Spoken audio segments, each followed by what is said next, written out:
एक बार की बात है, सीमा अपनी 5 गर्भवती बहुओं के साथ गांव में रहती थी। उसके 5 बेटे शहर में रह रहे थे। 5 बहुओं की डिलीवरी का टाइम बहुत पास आ गया था, इसीलिए एक दिन बहुओं की डिलीवरी का समय होने वाला है। यहाँ मेरे अलावा कोई भी नहीं है। एक काम करती हूँ, इन सबको लेकर शहर चली जाती हूँ। वहाँ मेरे बेटे हैं। इस समय पर इन्हें भी अपने पतियों की जरूरत होगी, वो सब संभाल लेंगे। ये सारी बातें वो अपनी बहुओं को बताती है और उसके बाद ट्रेन में ले जाने वाला जरूरत का सामान रखने को बोलती है। 2 दिन बाद वो शहर के लिए निकल पड़ते हैं। तभी माँ जी, मौसम तो बहुत खराब हो रहा है।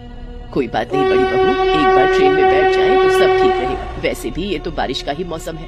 उसके बाद सास अपनी 5 गर्भवती बहुओं के साथ ट्रेन में बैठ जाती है। धीरे धीरे मौसम खराब हो जाता है। पहले बहुत तेज आंधी आती है और फिर बहुत जोर से बारिश होती है। ये सब देखकर सास और 5 गर्भवती बहुएं घबराने लगती है। और तभी माँ जी, मुझे बहुत डर लग रहा है। इतनी तेज बारिश तो मैंने कभी नहीं देखी।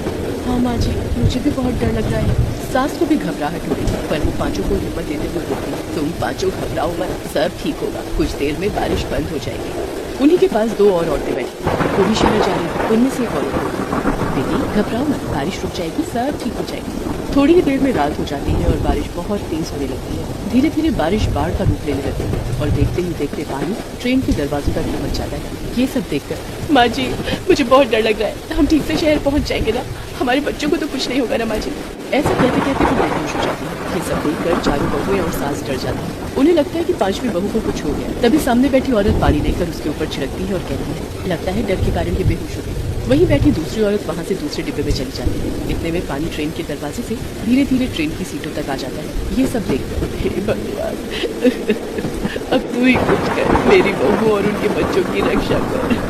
इतने में पानी और तेजी से ऊपर आने लगता है। तुम 5 ट्रेन की ऊपर वाली सीट पर बैठ जाओ, तब तक मैं कुछ कर दूँ। बड़ी मुश्किल से सास और वो औरत उन 5 को ऊपर वाली सीट पर बिठा देती है। उसके बाद वो औरत ट्रेन की चेन खींचती है, पर ट्रेन रुकती नहीं।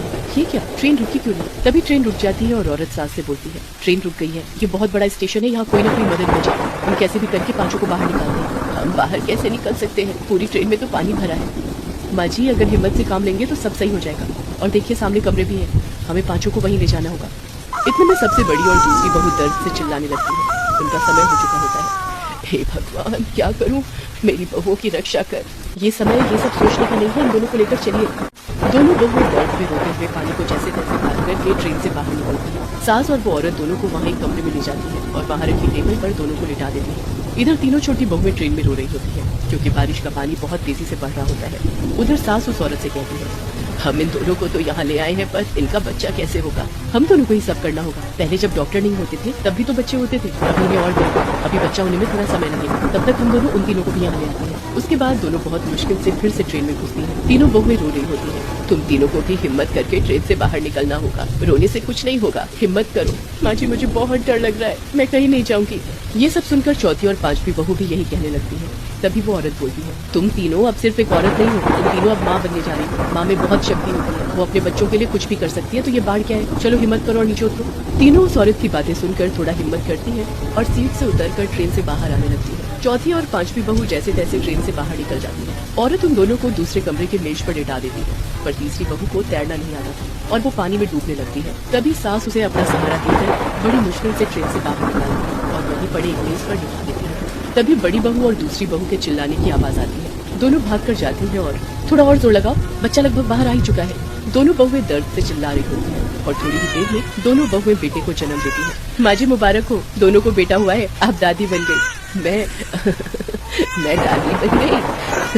सुना तुम दोनों माँ बन गई। दोनों बहुएं अपने अपने बेटे को लेकर बहुत खुश हो जाती हैं। तभी दूसरे कमरे से आवाज आती है। दोनों फिर से दूसरे कमरे में जाती हैं तो देखती हैं कि दोनों बहुएं दर्द से चिल्ला रही होती हैं। तभी सास और औरत दोनों को हिम्मत देती है और थोड़ी ही देर में चौथी बहू को एक बेटी और 5वीं बहू को एक बेटा होता है। ये सब देखकर, माँ जी क्या बात है, आप तो 4 बच्चों की दादी बन गई। सास भी बहुत खुश हो जाती है। वो चारों बहुओं को एक जगह बिठा देती है और बच्चों को उनकी गोद में रख देती है कि तभी बाढ़ का पानी उन कमरों के अंदर भी आ जाता है। बाहर तीसरी बहू दर्द से चिल्लाने लगती है, हे भगवान, अब कैसे जाऊँ तीसरी बहू के पास? माँ जी आप यहीं बैठिए, मैं जाती हूँ। तभी वो औरत पानी में तैरते हुए बाहर निकलने की कोशिश करती है, पर पानी के बहाव में डूब जाती है। हे भगवान, वो नेक दिल औरत भी डूब गई इस पानी में। अब कैसे जाऊँ बाहर? अब मेरी हिम्मत जवाब दे रही है। तभी बड़ी बहू वहाँ एक खिड़की देखती है और वहीं पड़ी कुछ डंडे देखकर, माँ जी आप डंडे की मदद से बाहर जा सकती हैं। माँ जी जैसे आपने हम चारों को और हमारे बच्चों को बचाया है, वैसे ही आप उसे भी बचा लीजिए। ये सब कहकर चारों बहुएं रोने लगती है। ये देखकर सास बोलती है, तुम चारों रो मत, सब ठीक होगा, मैं बाहर जाती हूँ। ये कहकर सास इन डंडों का सहारा लेकर बाहर तीसरी बहू के पास जाती है। बहू दर्द से चिल्ला रही होती है। थोड़ी ही देर में तीसरी बहू को एक बेटी होती है। ये सब देखकर सास बहुत खुश हो जाती है और तभी बाढ़ का पानी कम होने लगता है।